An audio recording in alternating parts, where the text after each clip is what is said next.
ஐந்து கரத்தவனை போற்றி, ஆணை முகத்தானை போற்றி, மூஷிக வாகனனை போற்றி, மூலப்பரம்பொருளை போற்றி, சித்தி புத்தி விநாயக பெருமானை போற்றி.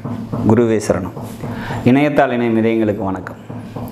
திருமண பொருத்தத்தில் நம்ம 10 பொருத்தங்கள் பார்த்து மற்ற விஷயங்கள்லாம், மற்ற கிரக பொருத்தங்கள்லாம் நல்லா இருக்கா அப்படின்னு பொருத்தங்கள்லாம் பார்த்து நம்ம ஒரு முடிவுக்கு வரும்போது, ஆப்போனண்ட்டில் இப்போ பொண்ணு வீட்டு சைடு நம்ம கிளைண்ட்டாக இருந்தாலோ இல்லை பையன் வீட்டு சைடு நம்ம கிளைண்ட்டாக இருந்தாலோ அவங்க ஒரு சில குறிப்பிட்ட கேள்விகளை கேட்குறது வழக்கம் உண்டு.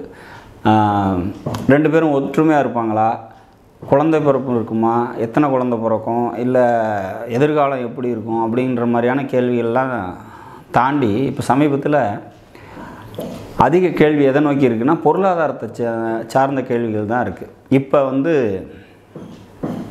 நாங்கள் பொண்ணு கொடுக்குறோம், மாப்பிள்ளை இப்போ ஒரு சாதாரண வருமானத்தில் தான் இருக்கார், எதிர்காலத்தில் நல்ல வருமானத்துக்கு வந்துடுவாரா, நல்லபடியாக பிழைப்பாரா, இல்லை ஃபினான்ஷியலில் பெரிய வருமானத்துக்கு வர முடியுமா, எதிர்காலம் எப்படி இருக்கும், இந்த வேலையில் தான் செஞ்சிட்ருக்கிறாரு, அவர் படித்த படிப்பு ஒன்றா இருக்குது, செஞ்சிட்ருக்க வேலை ஒன்றா இருக்குது, இந்த வேலையை தான் தொடர்ந்து செய்வாரா, இல்லை சொந்த தொழிலுக்கு மாறிடுவாரா, இந்த மாதிரி பொருளாதாரம் சம்மந்தப்பட்ட கேள்விகள் பார்த்திங்கனாக்கா நிறையா பெண் வீட்டு சைட்லேருந்து உண்டு. அப்போ அதை நம்ம ஜாதகத்தை வச்சு கண்டுபிடிக்க முடியுமா அப்படின்னா, அதாவது மாப்பிள்ளை சார்ட்டை வாங்கி பார்த்து நம்ம கண்டுபிடிக்க முடியுமா, அல்லது பொண்ணு சார்ட்டையே அதை வச்சு நம்ம சொல்ல முடியுமா அப்படிங்கிறது மாதிரியான கேள்விகள்லாம் நமக்கு உண்டு.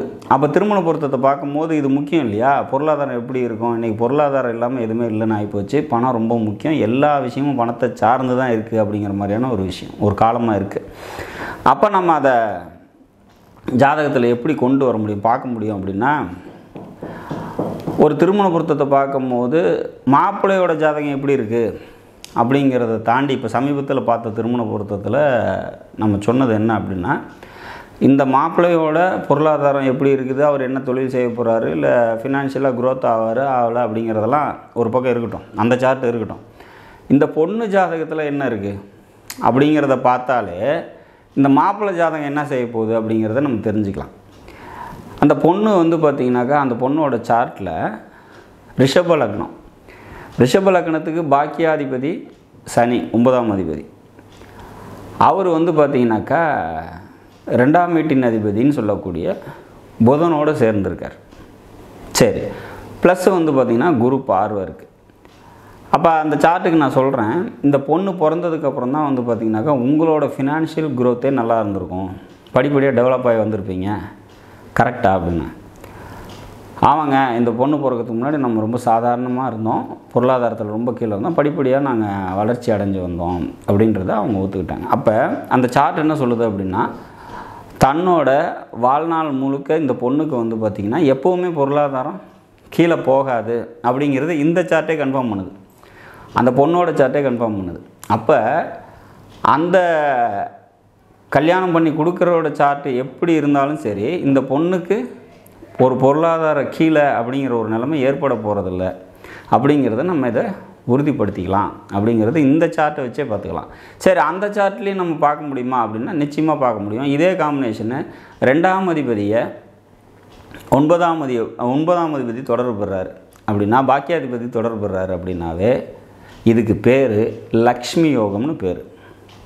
அப்போ 2ஆம் அதிபதி கூட 9ஆம் அதிபதி சேர்ந்துருந்தால் அவங்களுக்கு பொருளாதாரம் நல்லா இருக்கும் லைஃப் டைம் ஃபுல்லாக அப்படிங்கிற நம்ம ஒரு முடிவுக்கு வந்துடலாம்.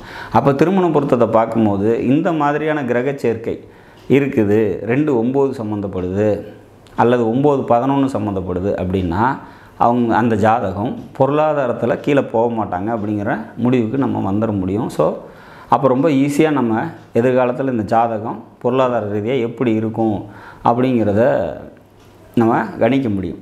ஒரு சில கிரக இணைவுக்கு பார்த்திங்கனாக்கா பொருளாதாரத்தை கொடுக்கக்கூடிய சக்திகள் உண்டு. அந்த மாதிரி இணைவுகள் இருக்குதா சார்ட்டில் அப்படின்னு நம்ம பார்த்தோம். அட்லீஸ்ட் இந்த 2 ஜாதகத்தை சேர்க்கும் போதாவது அது ஏற்படுதா அப்படின்னு பார்த்தோம் அப்படின்னா கண்டிப்பாக பொருளாதாரத்தில் அவங்க எப்படி இருப்பாங்க அப்படிங்கிற ஒரு முடிவு வர முடியும். உதாரணமாக மேசராசியில் பெண்ணோட சுக்கிரன் இருக்குதுன்னு வச்சுக்கலாம், பரணி நட்சத்திரம் சொந்த நட்சத்திரத்தில் இருக்குதுன்னு வச்சுக்கலாம்.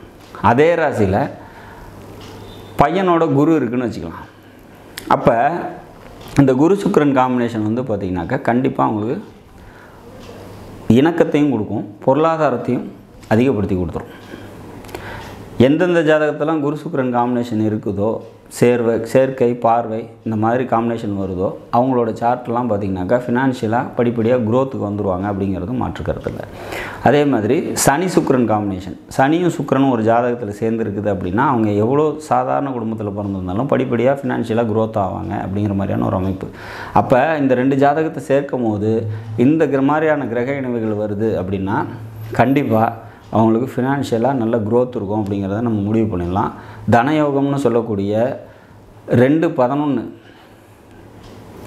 சேர்ந்துருக்குது, 2ஆம் அதிபதியும் 11ஆம் அதிபதியும் சேர்ந்துருந்தால் அவங்களுக்கு பொருளாதாரம் நல்லாயிருக்கும் அப்படிங்கிற முடிவுக்கு வரலாம். லக்ஷ்மி யோகம்னு சொல்லக்கூடிய 2ஆம் வீடான தனஸ்தானத்தை பாக்கியாதிபதி பார்வை, சேர்க்கை இந்த மாதிரி ஏதாவது அமைப்பு அவங்களுக்கு ஏற்படுது அப்படின்னா கண்டிப்பாக அவங்க ஃபினான்ஷியலாக நல்லா இருப்பாங்க அப்படிங்கிற ஒரு முடிவுக்கு நம்ம நிச்சயமாக வர முடியும் அப்படிங்கிற மாதிரியான ஒரு விஷயம்.